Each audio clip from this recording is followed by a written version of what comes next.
नमस्कार। आज मैं एक आदिवासी लोक कथा लेकर उपस्थित हूँ। इस आदिवासी लोक कथा में जिन्हें हम अशिक्षित, वनवासी और पिछड़ा समझते हैं, उन लोगों के भीतर अपने पर्यावरण और अपने प्रकृति को लेकर जो गहरी समझ और जो गहरी चेतना होती है, वह हमें आज भी आश्चर्यचकित कर देती है। हमने अपनी इस सभ्यता के विकास में पिछले लगभग 200 वर्षों में अपने पूरे विश्व के पर्यावरण को, अपने पर्वतों को, अपनी नदियों को, अपने पक्षियों को जितनी क्षति पहुंचाई है, जितना हानि पहुंचाई है, जितना नुकसान पहुंचाया है, उसकी पूर्ति करने के लिए आज भी लगभग 1000 वर्ष का समय कम होगा। लेकिन निरंतर प्रकृति की गोद में रहने वाले, अपनी प्रकृति से प्रेम करने वाले, अपनी नदियों से प्रेम करने वाले, अपने पशु पक्षियों और अपने पक्षियों से प्रेम करने वाले इन आदिवासी जनों में जो अपनी प्रकृति के प्रति गहरा लगाव होता है और जो गहरी समझ होती है, वह हमें आज भी बहुत कुछ सिखा सकती है। ये कथा 2 भाइयों की कथा है। 2 भाई हैं, 2 राजा हैं। ये इनके नाम हैं ओछा राजा और मोछा राजा। ओछा का अर्थ छोटा और मोछा का अर्थ बड़ा है। ये 2 बड़े भाई और छोटे भाई की कहानी है। ओछा राजा जो था छोटा था और उसका राज्य पूर्व दिशा की ओर स्थित था, और मोछा राजा जो बड़ा था उसका राज्य पश्चिम दिशा की ओर स्थित था। इन दोनों भाइयों के राज्य में एक नदी बहती थी। यह नदी पश्चिम दिशा से निकलकर पूर्व दिशा की ओर बहती चली जाती थी। एक दिन मोछा राजा अपने मंत्री के साथ सुबह सुबह नदी के किनारे टहल रहा था। उसने देखा कि यह नदी पूर्व पश्चिम से निकलती हुई यह नदी पूर्व दिशा की ओर बहती चली जा रही है। उसने अपने मंत्री से पूछा कि यह नदी कहाँ जा रही है। तब मंत्री ने कहा कि यह नदी पूर्व दिशा की ओर बहती हुई जा रही है, जहाँ आपके छोटे भाई ओछा राजा का राज्य है। इस पर मोछा राजा नाराज़ हुआ और उसने कहा कि यह तो बहुत गलत बात है। हमारे राज्य से निकलने वाली यह नदी ओछा राजा के राज्य में चली जाती है और फिर इसका सारा जल, इसका सारा लाभ उसके राज्य को प्राप्त होता है। इसलिए कोई ऐसा उपाय किया जाए कि यह नदी अब पूर्व दिशा की ओर बहना बंद कर दे, इसके प्रभाव को रोक दिया जाए। मंत्री बहुत समझदार था।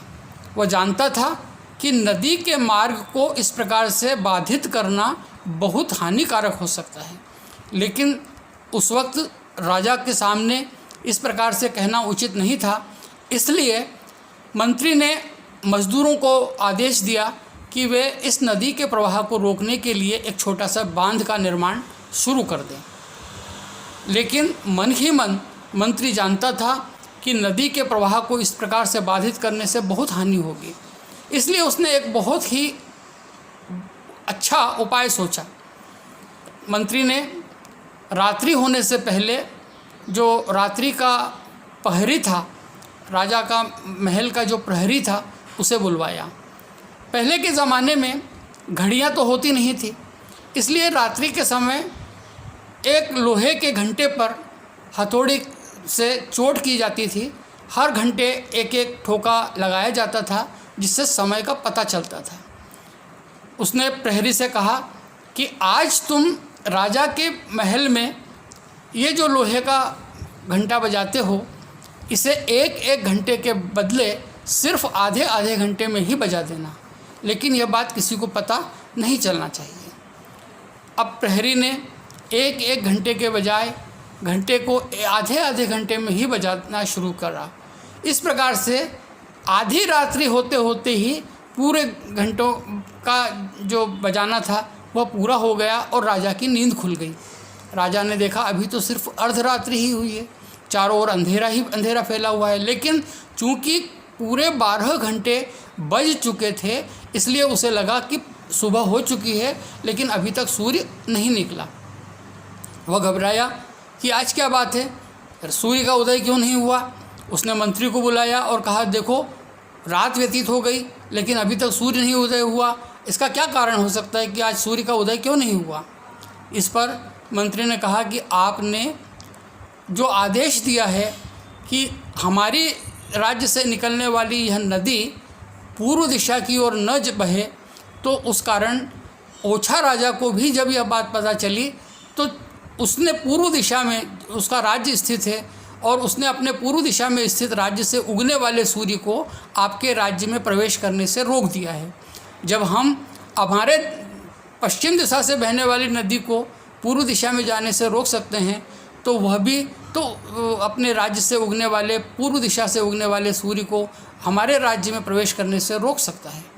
लेकिन यदि ऐसा हुआ तो हमें बहुत हानि उठाना पड़ेगी। आपके इस निर्णय के कारण यदि सूर्य ने हमारे राज्य में उदय होना बंद कर दिया, यदि सूर्य का प्रवाह हमारे इस राज्य में नहीं हुआ, तो सदा के लिए हमारे राज्य में अंधकार फैल जाएगा और धीरे धीरे हमारा राज्य नष्ट हो जाएगा। इस पर राजा बहुत घबराया और उसने कहा कि नहीं, अब जो है उस नदी के प्रवाह को कोई नहीं रोके, उसे यथावत बहने दिया जाए। इसके साथ ही उसने अपना यह आदेश वापस ले लिया। इस प्रकार नदी पुनः पश्चिम दिशा से पूर्व दिशा की ओर अबाधित रूप से बहती हुई चली गई और उसके मार्ग में किसी प्रकार का अवरोध खड़ा नहीं किया गया। यह कथा हमें क्या समझाती है? पहली बात तो हमें यह कथा कहती है कि यदि हम नदियों के मार्ग को अप्राकृतिक रूप से रोकते हैं, यदि हम उसके मार्ग में व्यवधान उत्पन्न करते हैं, तो उसके दुष्परिणाम हमें झेलने के लिए तैयार रहना होगा। प्रतीक है, सूर्य का उदय तो कोई रोक नहीं सकता, लेकिन ये प्रतीक है जो हमें समझाता है कि एक दिन हमारी पूरी प्रकृति में विनाश की लीला प्रारंभ हो सकती है यदि हमने प्रकृति से इसी प्रकार से छेड़खानी करते रहे। ये जो नदी मोछा राजा के राज्य से बहती थी, पश्चिम दिशा से निकलकर पूर्व दिशा की ओर बहती थी, एक प्रकार से हमारे देश की सारी नदियों की प्रतीक हैं। हम जानते हैं कि हमारे भारतवर्ष की लगभग सारी नदियाँ, चाहे वो गंगा हो, चाहे वो यमुना हो, चाहे महानदी हो, ये सारी बड़ी नदियाँ हमेशा के प्रकृति में पूर्व दिशा की ओर बहती हुई ही जाती है। पश्चिम दिशा से इनका उद्गम होता है और पूर्व दिशा की ओर बहती हुई चली जाती है। केवल एक नर्मदा नदी ऐसी है जिसका प्रवाह इससे विपरीत है और वह नदी पश्चिम दिशा की ओर बहती है, पूर्व दिशा की ओर नहीं बहती। एक बात हमें ध्यान देना चाहिए या समझना चाहिए कि जो नदियाँ पूर्व दिशा की ओर बहती है और जो नदियाँ पश्चिम दिशा की ओर बहती है, उन दोनों के प्रवाह के कारण और उनके प्रवाह के प्रभाव में बहुत गहरा प्रभाव अंतर होता है। जो नदियाँ पश्चिम दिशा की ओर बहेगी, वो नदियाँ अनिवार्य रूप से सकड़े मार्ग से गुजरेंगी, ऊंचे नीचे और पथरीले मार्ग से गुजरेंगी। इसलिए उनका जो प्रवाह होगा अत्यंत तीव्र होगा और वह अपने साथ में बहुत सारी मिट्टी, बहुत सारी रेत बहा करके ले जाएगी। इस प्रकार से जो पश्चिम की ओर बहने वाली नदियाँ होती है, उनका जो डेल्टा होता है वो बहुत उतना विकसित नहीं हो पाता जितना कि पूर्व की दिशा की ओर बहने वाले डेल्टा नदियों के द्वारा विकसित होते हैं। हम जानते हैं कि गंगा यमुना का जो मैदान, जिसे हम दोआब का मैदान के नाम से हमारे पूरे इतिहास में जाना जाता है, कितना उपजाऊ था। ये उपजाऊ मैदान इसलिए था क्योंकि पूर्व दिशा की ओर बहने वाली नदियाँ अपने साथ में एक विशाल डेल्टा का निर्माण करती थी और ये डेल्टा अपने पूरे क्षेत्र को इतना उपजाऊ बना देता था कि वहाँ पर कभी अन्न और जल की कमी नहीं होती थी।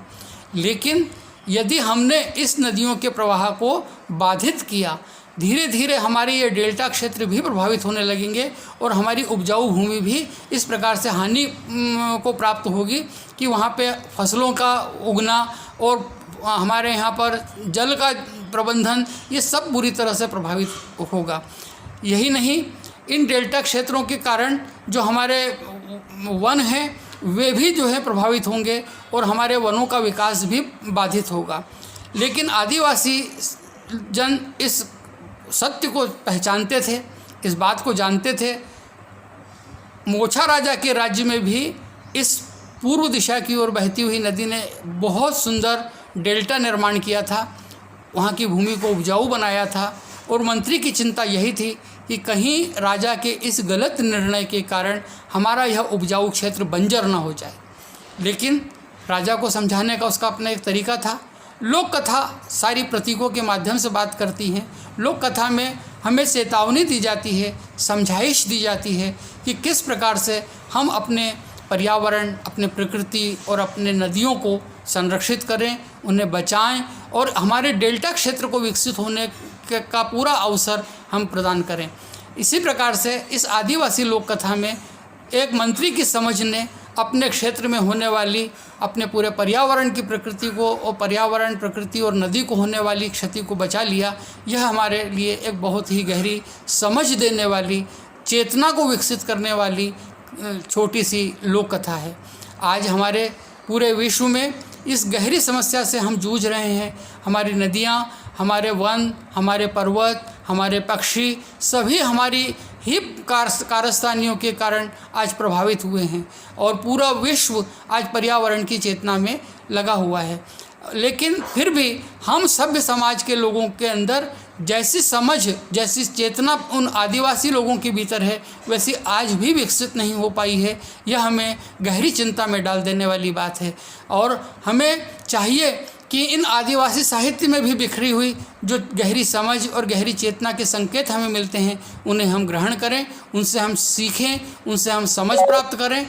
यही आज हमारे लिए उपयोगी होगा, यही हमारे लिए एक मार्गदर्शक का काम भी करेगा। बहुत बहुत धन्यवाद।